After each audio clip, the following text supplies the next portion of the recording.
What is up, sports fans, and welcome back to another episode of Pez's Picks. This is the second week for Pez's Picks.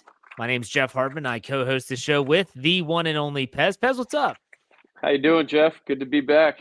Yeah.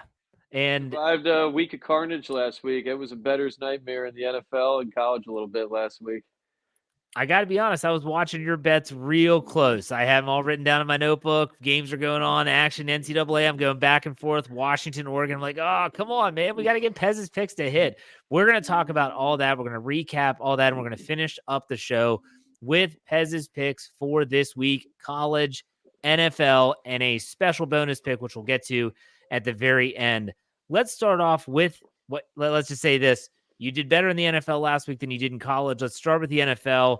The games that went right, you correctly predicted the Lions giving 3 over Tampa Bay. They rolled. Your golden rule, right? What was it? Never bet the Lions, right? They panned out for you. Or it used to be the goal rule. Now it's always Yeah. bet the Lions. Jared Goff is hot. That team's playing as good as any team in the league. I love the coach. I think they're a team to watch doing some big things this year. Baker Mayfield did what we hoped and looked like the old Baker. Yeah. And Mike Evans was a little banged up, so that was a good win for us last week. A game that was a little bit closer, but you still got Yeah. correct, was the Cincinnati Bengals giving 3 points at home to the Seattle Seahawks. This game was back and forth. Seattle had multiple 4th and goal situations. We're not able to cash in on any of them. That bet holds true. Cincinnati, not a really great win, but enough to cash out, right? I mean, in the gambling world, a cover's a win. Cincinnati's starting to come around a little bit, I think. That team seems like they're knocking on the door getting back to 2022 season. Yeah. Quarterback's playing a little bit better, and that's a team to watch going forward, I think. Yeah, and they have a bye week this week, so they're going to be getting Sure. healthy, and Joe Burrow will hopefully come back a little bit better. But then this is where things went wrong, and this is where your boy Legs, his parlay probably went. He got derailed on the next 2 picks. You had, and you even said this on the show last week, that you don't like to do the money line, the over-under. You don't like to do the over-under. You took the over on the Arizona Cardinals and LA Rams. The Rams did their job. The Cardinals did not. The over-under was 48 and did not pan out. Were you kind of surprised that fell through? A little. It's kind of early in the season for a team to seemingly kind of start the bus to head into the offseason, and it looks like Arizona's going in that direction. They've played hard. Yeah. It seems like the rumors of the quarterback getting traded, that team didn't play with a lot of heart, and not putting up points is a sign at home that team's not really into it. Coach isn't connecting with that team. We're going to keep an eye on that and think about that going forward this season. Now, the pick that I actually, when you made these picks, and again, I have no influence on Pez's picks. He sends them to me. We talk about them on the air, and that's it. I thought the Saints, they're giving 1.5 over Houston. I actually like this pick. I thought New Orleans was going to bounce back, but they did not. Derek Carr just doesn't seem like he has it much anymore. Houston might be a lot better than we're giving him credit for. What do you think? CJ Stroud must be a player. I questioned him a little bit, and that guy, he's an NFL quarterback in his rookie year. I think he did put up a pick, which we had predicted, but it wasn't enough. Carr looks like the Carr he was and playing for the Raiders. I mean, that guy is just not a consistent quarterback. Yeah. And maybe he's a little banged up still. I think the Saints are a good team. Their defense is really solid, and that's a team that maybe at home would be a better bet going forward. We'll see. We shall we see. Will Now see. The NCAA picks from last week were not as good. The one thing you said, hey, if you're not playing the late Saturday night 11:30 kickoff, what are you doing? In the Hawaii San Diego State game, Hawaii was getting 5.5 at home. San Diego State went in to paradise, as you put it, and they found a way to win. So there you go. Well, Jeff, I'm gonna put this one on parlay legs. Legs had me on Atlantic City late Saturday night. He had me axe throwing. I don't know if that's a big thing down in your neck of the woods, but we threw axes with some of the guys, some of the ladies. We hit a couple beer halls in Atlantic City, got some barbecue. We were watching that Hawaii game. They looked like they were coming back. They made a run at the end, and it was a shootout. Yeah, it was fun, but Legs didn't bet that, so he was cheering against me a little bit, I think. Another game which was completely flipped for you was Wisconsin, Iowa. You took Wisconsin giving 10 over Iowa, and Iowa actually wins straight up. I don't even know. This was a really boring game to watch. I mean, this It is sure was. classic Big Ten, just 2 yards in a cloud of dust every single play. What was your take on that game? Yeah, Wisconsin's offense didn't show up like we thought it would. And maybe I was a little bit better than I labeled them. And like you said, that's a Big Ten. Big Ten sometimes is going to be a grind out game, and when you're Yeah. laying 10 points, that's not a winner. No, now the pick that you actually, hit the nail right on the head, the Arkansas Razorbacks getting 19.5 over Alabama. I think Alabama won the game by about 8, if I remember correctly. Easy cover there. That was a win. You did that's a good call on your part. Yeah, I think it might even been four. They were close, and Alabama is not the Alabama that they're a good team, but they're Yeah. not the Alabama dominant. They're going to beat everybody. They're steamrolling everybody. Uh, a lot of respect for Arkansas. They made some good halftime changes. They made a good run in the second half, and that was a nice win. Yeah. 19 and a half seemed like a line. Sometimes the lines are going to stick out that it doesn't seem like that they're right. We're looking at an NFL game like that this week, and sometimes when the public's all taking a line and the line it seems it's a little bit off, Alabama should have been given more if you're looking at it as a fan, and that's why we went with Arkansas. So Now, you were going to channel your inner Vinny Testaverde and the Miami Hurricanes over UNC, and Miami was even getting 3.5 points, and they didn't do it. At UNC, they bounced back in a big way. They kind of yeah, showed that they had a little bit more prowess, maybe the prowess that people expected early in the season coming out into this season. What was your take on the Hurricanes not pulling it off? Jeff, sometimes in the gambling world you're just a big loser, and that's what I was in that game. I mean, Vinny T let me down. Guy must have been in the Bahamas or something. Who knows what he's doing? Riding a moped like he did before the national championship, skidding out. I don't know what happened with that guy. Carolina's a good team. I think I underestimated a little bit, and maybe Miami's not so good. And Well, that's how it happens in football. It's a great sport. That's why it's called gambling and not winning, right? that's exactly correct. Now, the next game that we're going to talk about, which is the final pick from last week in the NCAA, is one that needs a little bit of explaining, and that was the Sure, Washington and Oregon game. You had the line set, or wherever you were tracking the line, sure. at 3 points. Washington giving 3, and the Washington Huskies win by 3, which in most states would be a push. But then you said that the line had shifted. Go ahead and explain that a little bit for those that might be new and maybe novice gamblers. So, well, we record and put the podcast out mid to late week. I encourage gamblers now. It's as easy as it could be. Have multiple accounts.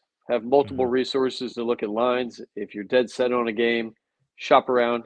Shop around for the best point spread that's going to help you out. It dropped to 2.5 in most books. I mean, I had it at 2.5, so for me that was a W. I apologize if anybody put that play in a little early. We were talking a little bit before the show. Usually, you can cash out on a pick, even, or sometimes they'll even give you a little bit of money back if you find a better line in another house. Then that's the move to do. I've got friends with 4 and 5 accounts, and there's a lot of avenues to get bets in. Most of them legal. But if needed, if you need to call your local friend and maybe get a play, and that's the move. There you go. What for you? For you, let me ask you this question as someone that's experienced gambler. What are you looking for? Like, when do you find the line that you want and then you try to lock it in, or are you someone that's going to wait until the last possible second? Like, how do you play that? Well, and there's a college game we're looking at this week. The line's been running. Um, Sometimes you have to put if you're betting a team that the point spread is going away from the direction you want, getting in early is going to help you. A game like Washington and Oregon, that line was pretty steady all week. I had a friend the next day tell me after he heard the podcast that his book had dropped to 2.5. So sometimes it pays to wait, Yeah. and like gambling on the game, gambling on the line movement is also a gamble. But Yeah. when you have different accounts and you have different resources to put the plays in with the technology offshore and casinos, and you do have a lot more options. It's not like you're connected to your local bookie and the line is the line. When you do place your bet, the line stays. But with the accounts now, you can usually sell your play. You can cash out early, and it might cost you 10, or you might even get $10 sometimes. Um, and that's something I think that responsible, serious gamblers should be looking at doing each week for each game. So we finished up with NCAA, and now we move into this week's picks. So here we go. This week's picks, NCAA. We're starting off with tonight, Thursday night. The Marshall Thundering Herd travel to James Madison. James Madison is giving 3.5 points in this primetime game, and you have JMU winning and covering. Go ahead and explain your pick. James Madison, first primetime game in program history. They're coming in hot. I've got a little inside resource. I've got the third string punter from 22 years ago. He told me that Jordan McLeod, quarterback from Arizona, coming in 14 TDs, 3 picks. He's promising me, his studies promising me a big win. It's a revenge game from last year. I like teams in a revenge situation. JMU lost to Marshall last year. Probably the biggest game in the program's history in terms of being on ESPN and prime time. I love them. I think this is a win. It's a fun thing to watch, and the third string punter is guaranteeing it. I'm not going to drop his name. If we lose, I might drop his name next week in his email. So there you have it. So, man, it's not. Hey, most podcasts that cover sports gambling are not going to touch the Marshall JMU game. No, Pez's picks. We are JMU giving 3.5. Take it. Now let's go to the bigger name. Jeff, when you get the resources of the resources, 22 years ago, third string punter, you got to go with that guy's inside line, right? Yeah, that's inside information if you ask me. That's right. All right, let's go to some bigger known schools. We'll put it that way. And let's start off with my home state, West Virginia, WVU. That's right. The Mountaineers are going Big 12 action to Oklahoma State. West Virginia is giving 3.5 points. They're coming off of an absolutely brutal loss last week. Brutal. And you have a little bit of a West Virginia tale, or should I say a Morgantown, West Virginia tale that you wanted to tell. Well, talking about shopping around for picks, Jeff, I spent some time in West Virginia University. I didn't go to college there, but my greatest college weekends were at West Virginia University. They always are. Unbelievable school.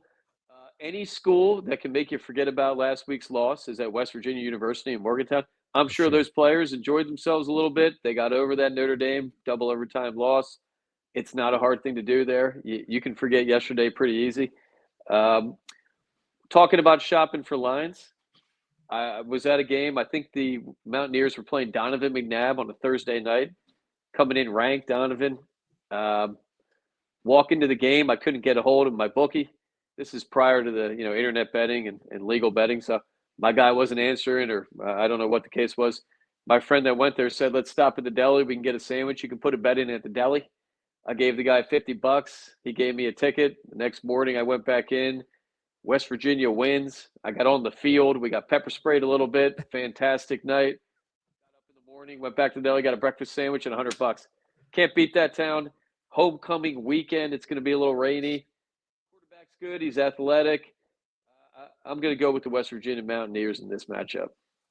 Holy cow. So you got pepper sprayed at Morgantown. I got pepper sprayed at Morgantown as well. And it was not I wasn't doing anything. I was just at the wrong place at the wrong time. It was homecoming in Morgantown. I didn't go to West Virginia, but I went there for the homecoming festivities. We'll put it that way. And something out of the ordinary happened. Next, the police came in. They were spraying it all over the place. So that's funny that we both have a story about Morgantown. We were going for the goalposts like used to be the case in the 80s and 90s. And the West Virginia, the Mounties won that one with their pepper spray. And it was fun being on that field, though. Great place, fun school. If I get to do it all over again, if my wife lets me go back to college, that's where I'm going. There you go. So West Virginia giving 3.5. You have them, the Mountaineers, winning and covering that spread. Let's go to another game that is very, very interesting to me. It's the Ohio State-Penn State game. This is being really hyped up as like a big, big game for both of these schools. Ohio State is giving 4.5 points as of right now, and you like the Buckeyes to beat the Nittany Lions. Go ahead and explain that. I love the Buckeyes in this situation. In my opinion, Penn State's always overrated. They haven't won the national championship since 1986. I feel like they're ranked higher just because of their fan base and because they're a popular team. I think Ohio State's the better team. 4.5 in this game seems like a number that leans to me to take Ohio State. You'd think it'd be a little tighter with the rankings and both teams coming in hot. Quarterback, Penn State, He's been good this year. He's due for a pick, though. Everybody throws picks. He hasn't thrown one this year. As a sophomore, probably a big game, probably biggest game of this guy's life. You're going into Ohio State, playing in front of 100,000 people. Kyle McClure, South Jersey guy for Ohio State. We're tough in South Jersey. We're ready for the bright lights. 11 TDs, 1 pick. I'm going to go with the Buckeyes over Penn State in this situation. And I think the Buckeyes roll. Penn State gets put back in their place a little bit. Yeah, and Penn State has, I mean, they're playing their conference and all that stuff, but they haven't really played a really good team yet. And No. Ohio State is a good team. And so this will be a good test. So you like Ohio State? I agree with that pick. Not that it matters, but yeah, I love it. seems pretty low. I think that's a smart play. Let's go to the last college play, and that's USC. The Trojans are going to play Utah, and USC is currently a -7. They're giving a touchdown. Now, you talked about this line moving a little bit and maybe even buying yourself a point or two. Go ahead and explain that. I loved this game when it was first posted. Line came out at 4.5. It's been bet up to 7. You can, on most gambling, buy a point or a half a point. They're going to cost 10 to 20 bucks, per point probably. So to me, doing that might be sensible. You might be laying 120 to win $100. You might be laying 140 to win $100. So it's kind of like a baseball bet with a better pitcher or a little bit of an advantage. Could they cover by 7? Sure. And I think they're a much better team. Caleb Williams, quarterback for USC, is coming in with 23 touchdowns. The kid is hot. It's a rebound game, and I think USC is primed for a big win. I would buy a point or two if I was betting this game and I was trying to be a little bit cautious. Utah, I don't think has the offensive power to keep up with USC, especially in LA. That's going to be a fun game. USC just getting beat by Notre Dame and in really bad fashion. I'm Sure. sure they have something to prove, and they're gonna, if they're gonna win, I think they want to win. They want to win convincingly, and I think that's important to note too. Absolutely. All right, so there are your NCAA picks. In case you want to recap real quick, Thursday night, JMU giving 3.5 over Marshall. And then on the weekend slate, Ohio State over Penn State. Ohio State's giving 4.5. The West Virginia Mountaineers giving 3.5 over Oklahoma State. And the USC Trojans giving 7 over Utah. So we'll see how those pan out. Let's talk about the NFL. That's your bread and butter. What's your record right now in the NFL so far this year? Pez's Picks has been hot this year, Jeff. We're off to a 17-11-1 start. 2-2 last week, and last week was a tough one. 49ers let a lot of people down. My beloved Birds let a lot of people down, and I think the house made a lot of money back that they've been losing on some of those games this year. So we were happy with 2-2. Even Steven, the gambling world's a survival. It's not a hope to win every week. It's hope not to lose big any week, and that's what we did, and hope to keep that up. Hoping to go 4-0 this week, and of course everybody is. It's going to be these picks that you made. I got some questions about a few of them, but I'm going to let you explain yourself. Let's start off the bat with the Baltimore Ravens in Detroit. You just said, hey, the new rule is always bet the Lions. The Lions are giving 3. The Ravens coming off a win, but they were over in London, international series against the Titans last week. Curious your thinking about the Lions not just winning, but winning and covering. Well, coming back from London, that's tough. I don't know if you've been to Europe, Jeff, but it'd take you a week to get back on schedule. Jared Goff playing maybe the best quarterback games this year so far in the NFL. The guy's leading the league and throws over 20 yards. I think he has 29 of them. I don't think anybody's got 5 or 6 even close to him. 1,600 yards, 11 TDs, and 3 picks. Balanced team. I mean, they're top 5 in the league on offense and defense. I think Lamar in Baltimore is limited. They've got 4 linebackers that are a little bit banged up on the injury report. Detroit's coming in 3rd ranked offense, coming up against the Baltimore 2nd ranked defense. But I think Lions have a balanced game. They're only surrendering 64 yards to the rush. Detroit, that's going to force Lamar to throw. I'm going to take Goff over Lamar when Lamar is forced to be a one-dimensional quarterback. I love the coach. I love what they're doing. And they seem to be on a mission. They seem to be a united team. I always question with Baltimore, Lamar getting screwed around with his contract. I think he's on a one-year player option again this year. And I'm going to go with the Lions in a big test this week. The question for me, and the Lions, hey, the NFC is a little bit softer than the AFC. We all know that. You can't change your schedule. This isn't high school where you pick your opponents. Their defense has been playing well. I'm anxious to see if the Detroit Lions defense can stand up against Lamar Jackson, that running game, his versatility with Odell Beckham back. Got Zay Flowers hopefully back. That we'll see if this one plays out. I hope, as a Steeler fan, I hope it does. Trust me, I hope it does. Me too. So you've got the Lions +3 over the Ravens. Let's go to the next game, the Tampa Bay Buccaneers. You picked against them last week, against those Detroit Lions. This week, you're on the Tampa Bay bandwagon, giving 2.5 against an Atlanta Falcons team that looked pretty bad, Desmond Ridder in particular. What are you thinking about Tampa Bay bouncing back in this one? I love Tampa Bay. Teams usually don't win back-to-back home games that are decent, and I think Tampa Bay is a decent team. Desmond Ritter's coming into the game with 6 picks already. I love betting against quarterbacks that are turnover machines, especially quarterbacks on the road that like to turn the ball over. Baker's hand's a little bit banged up. That's one thing I would keep an eye on in the injury report. But if he seems to be 100% ready to go, I think Tampa's a good enough team. Michael Evans seems to be back healthy. He looked a little gimpy last week, had a little hamstring injury, I think it was, only 4 catches. He looks like he's back getting ready to get going. And when Evans is healthy, Baker's a lot better quarterback. I mean, that's just the end, the way to go when you're looking at Tampa Bay and you're playing them. They're holding teams 83 yards rushing Tampa Bay. Yeah. So you're going to force Ridder to pass on the road. I like Tampa's chance, only laying 2.5. And when you talk about Chris Godwin starting to kind of round into form again, he obviously had the knee injury last year. He had a good game last week. He didn't go over 100 yards, but still, and Mike Evans had a down game. He was the one that stepped up. They get both of those weapons back. I like Tampa Bay's offense for sure. Let's go to the next NFL game, the Philadelphia Eagles. That's right, your Dirty Birds. Giving 2 points against it. I think this is the game of the week. I think I'm excited for this game. You've got the Eagles giving 2 against the Miami Dolphins, and this game could be high flying. What are your thoughts on this one? Jalen Hurts doesn't play 2 bad games in a row, Jeff. Rough one last week. The offense has been out of rhythm. We have a new coordinator. They haven't seemed to get on the right page. Decision making has been questionable with play calling. I think this is a week they get back on schedule. That game last week against the Jets was a tough game. You're going up against a team that lost their Hall of Fame quarterback. They've got a great defense. That's a tough place to play, the Meadowlands. Sandwich before this game. I think Sirianni is going to figure out that offense this week. They're going to be balanced. Dolphins struggle to stop the run. I think we're going to see a lot of the run game coming back in, opening up the passing game throughout the year, throughout the later in the game. Jalen should be getting his legs moving. And hopefully we've got Carter and Slay coming back in. Both are still listed on the injury report. From what I'm reading, both should play, and that's going to really help us. If we can get Jalen giving Tua a little bit of pressure, then that makes Tua a different kind of quarterback, as we all know. I love them. The line says Philly. Coming off that bad loss and Jalen having a rough game, they're still only laying 2. And I think that says Philadelphia Eagles all the way in the primetime game.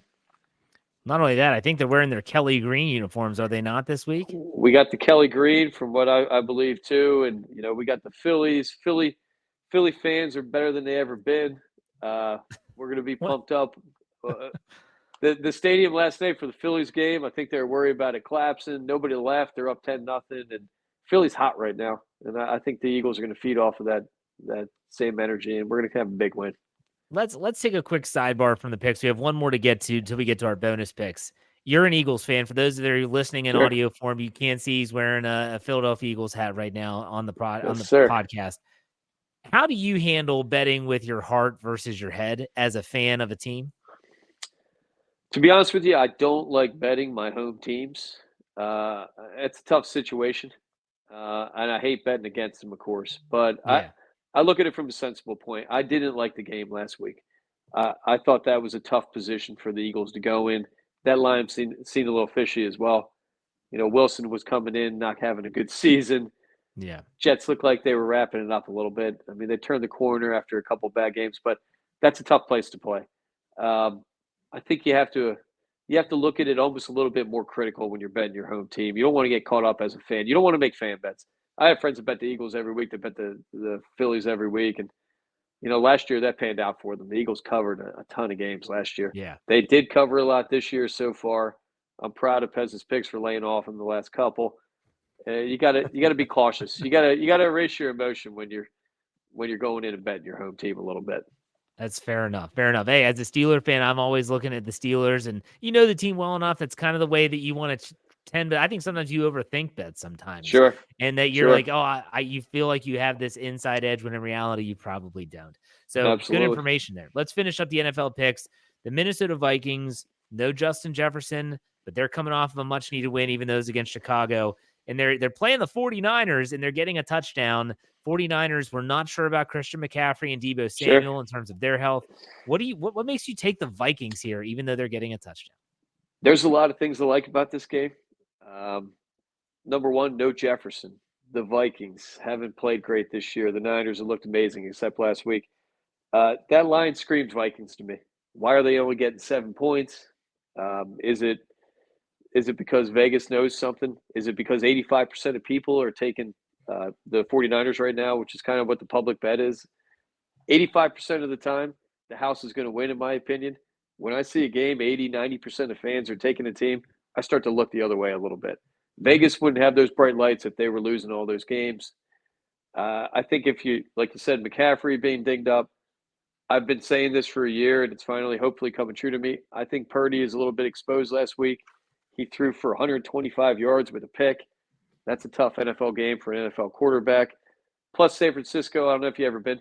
That's the longest flight you can take to anywhere in the continental United States. It seems like it's an extra hour from even San Diego going west. That's going to be 2 cross-country trips they've made in 2 weeks. That takes a lot of wear and tear on a team. And Minnesota's a tough place to play. I mean, that dome and that stadium seems like it's a home team place. Cousins is heating up. Cousins almost has 1,700 yards in the season, 14 touchdowns and 4 picks. Tough guy. And I think they're going to be able to hang in this game and possibly even get an outright win. Um, Yeah, I'm not a Niners guy. As an Eagles fan, I got to go against these teams. I don't think the Vikings are going to be much of a test, so I'm hoping the 49ers get weaker as it goes on so we can take them down in the playoffs again. the only way I stay away from this game is if all of a sudden Christian McCaffrey and Deebo Samuel are both cleared and they are playing in this game. I don't think they will. Early reports are that they are not likely to Sure. play, but if they're out, Purdy looks like a regular 7th round quarterback. We hope so, and we hope we hope Cousins can light it up like he has at times, and we're not going to get the Kirk Cousins that the Eagles always put up against him and make him look like a CFL quarterback a little bit. Hey, backdoor cover doesn't matter as long as you cover, right? Keep it close. That's right. Keep it close. That's right. All right. Now we do have some bonus picks, but we have to talk about last week's bonus pick before we get to this week's bonus pick. And that was Premier League Soccer, Crystal Palace versus Newcastle. And I didn't realize this. My brother was in town, and I asked him because he follows Australian rules football and Premier League Soccer. He loves all those other sports. Sure. And I'm like, hey, is the Premier League playing? He goes, they should be playing right now. He pulls up and he goes, oh, no, they're off. They play next week. And I was like, oh, shoot. I wonder if Pez knows. Well, you knew what, and the line has changed. Are you keeping this Crystal Palace Newcastle bet, or are we We canceling? we absolutely are, and I forgot to mention that last week. English soccer is amazing. They take weeks off. I mean, we have international breaks. They have holiday break. They have transfer windows. You can buy player. I mean, it's a whole different ball game over there. The line last week we had at 700. I hope people got it in. They're plus 650 right now. I still like the game. Crystal Palace has fewer international players probably than Newcastle. Maybe a little bit more rested, and that's a play that I still like and a fun game. Going to be watching that this weekend for sure. All right. So you technically are getting 2 bonus picks there because we're rolling over last That's week's. And then right. this week, we're going to golf. You have a redemption story for one Ricky Fowler in the That's Zozo my man. Championship. Ricky Fowler, the guy who got sick for the Ryder Cup and got the rest of the team sick, I guess. I don't know if that was the sniffles that the El Capitan was talking about during the Ryder Cup, but go ahead and Sure. explain your Ricky Fowler plus 1,600 pick. Well, I love golf bets. I don't know if you're a casino guy, Jeff. Atlantic City, we grew up with the casinos down here. Um, Playing the money wheel at the casino, you walk up, and you can put money on a dollar amount. They spin the wheel. That's what a golf bet is. You're playing the money wheel. It's a raffle. It's fun. You get to get behind a guy or two. For the majors, I'm going to recommend a few guys. But at the Zozo in Japan, we got primetime golf tomorrow night. primetime golf Thursday, Friday, Saturday, Sunday. That's a fun thing to have going with football. Ricky Fowler got poisoned by the Europeans with their fancy COVID germs. I'm asking for an investigation. Poor guy had his best year he's had. It looked like Ricky Fowler was going to be off the tour. He luckily, I think, snuck back on with the live guys leaving, or would have been off the tour. He was going to lose his card. Yeah. Went back to one of the best coaches in golf, and Harmon. He predicted a Fowler win last year. He got his W, and he just wasn't himself in Europe.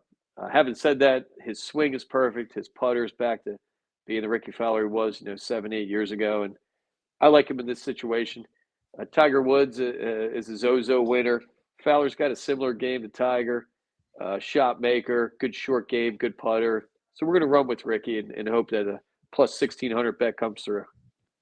Well, I mean, some of these fields, like when you're talking about a Zozo championship, are not full fields. They're not going to have the super big stars in it, and give someone like Ricky Fowler, who's probably looking to get his next, he's trying to still play well this season. He's trying to, garner some points and do all those things and keeping himself relevant. He's going to want to win this tournament, whereas some guys just look for it as a paycheck. So I agree with the pick. Don't get me started on Tiger Woods. I'm not a fan. We'll just we'll talk about that some other time. But speaking of Tiger with that, I like players that have a lot of money on these international trips. Okay. Ricky's coming in on the private jet.